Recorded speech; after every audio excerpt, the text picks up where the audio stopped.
Welcome to Hoyt's Bowhunting Whitetails. There's a lot of bugs out here now.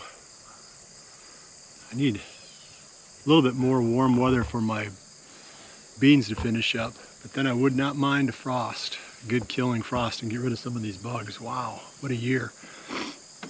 Speaking of beans, I have noticed that they're starting to turn yellow on the farm, and when that happens, little by little, the deer move away from feeding on the beans. They like the green leaves. They don't like the yellow and brown leaves. But then once the leaves fall off and the pods dry down, then they'll go back to the beans again and start eating the pods. But right now they're just eating the leaves.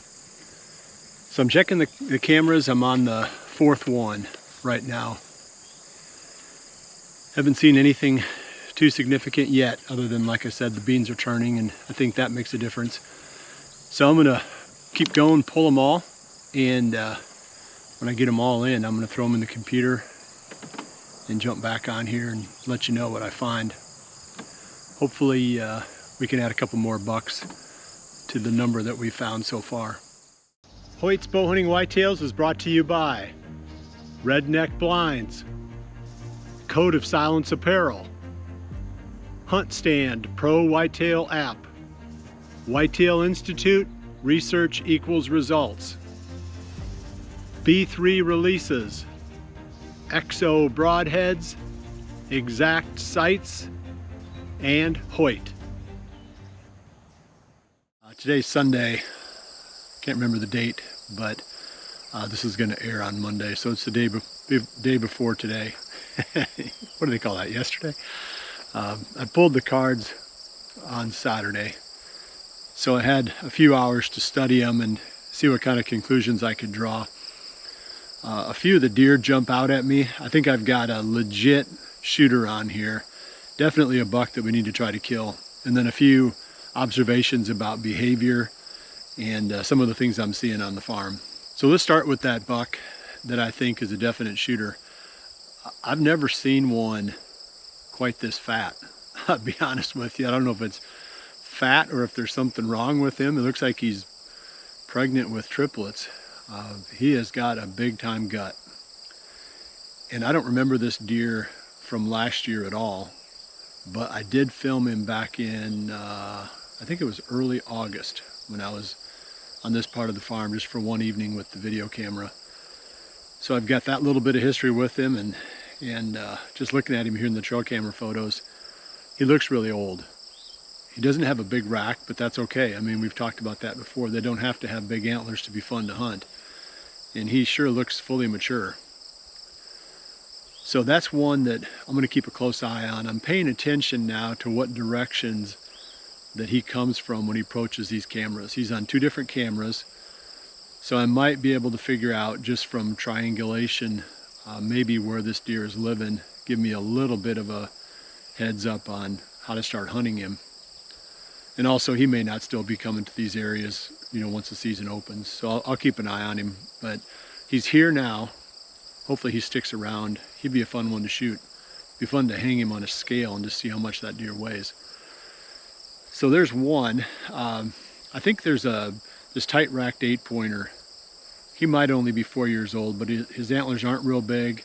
And one thing I've learned on 8-pointers is if they're 4 years old and they don't have, you know, good-sized antlers already, he doesn't look like he's going to, then might as well put him on the list. And he could very well be older than that, but either way, I think if that deer comes by when either Jordan or I are in the tree within bow range, he's not going to get a year older. I'm definitely going to put him on the list too. So I'd say we've got two for sure. Fun part was watching all the younger bucks and what's coming up. And there's another really good 3-year-old that popped up. Thin-necked, thin-bodied. There's no way he's older than 3 now, but he does have a really nice start on you know, being an awesome deer in the future. The other 3-year-old, really nice buck. He's still showing up. And then this one, and then, you know, a few others that are, you know, solid deer, but maybe don't have, you know, the real high-end type of potential that these two have. They're showing up. They're getting, you know, they're starting to fall into those, you know, 2, 3, even 4-year-old age classes. You know, while I'm talking, I'm just rolling a whole bunch of pictures.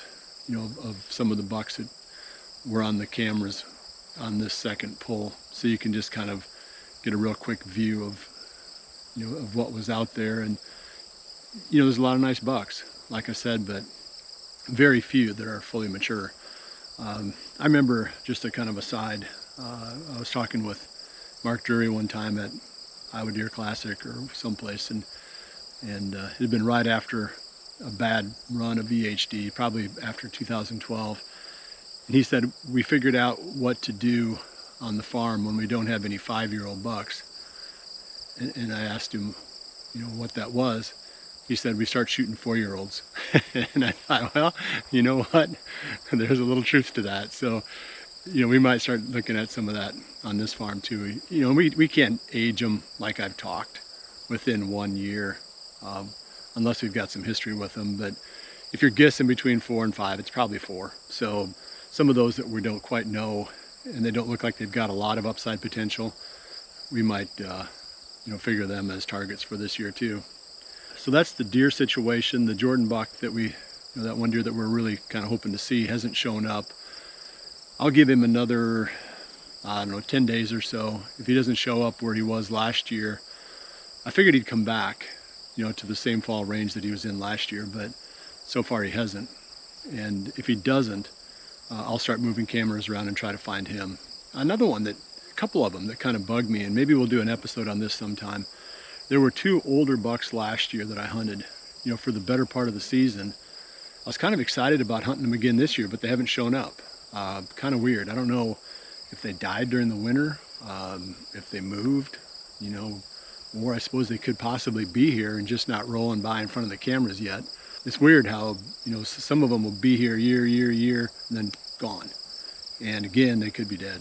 So that's been a little bit disappointing, because some of those deer, even though they weren't high scoring, would have been a lot of fun to try to catch up with finally. I'll pull again in a few days, pull the cards, and I'm talking a little bit with some trail camera companies. Maybe I'll get a couple cell cameras in here, and I may even knock on a few doors and just see if maybe there's a couple spots where I can throw some cell cameras out on some of the neighbors and just let them sit and just see what's there. Most of the guys around here aren't too hardcore, but I don't want to go in and try to hunt their biggest deer. So if I could strike some kind of a deal, it would be more like, I'll show you what's here and you can tell me which ones you don't mind if I hunt. But again, this farm might start to show more too. I just want to have enough targets so that I'm not sitting here hunting the whole season for one deer that's just not daylight active. I mean, that's no good. So you've got to have a more realistic possibility for the season than really staking all your hopes on a deer that just isn't cooperative. Well, that's it for now. I'll be back again in a few days and kind of talk about the next card pull, anything new that I might learn, and then observations about what the deer are doing behavior wise and so forth. Well, I appreciate you joining me. I'll see you back here soon for the next episode of Hoyt's Bowhunting Whitetails. And remember to always dream big.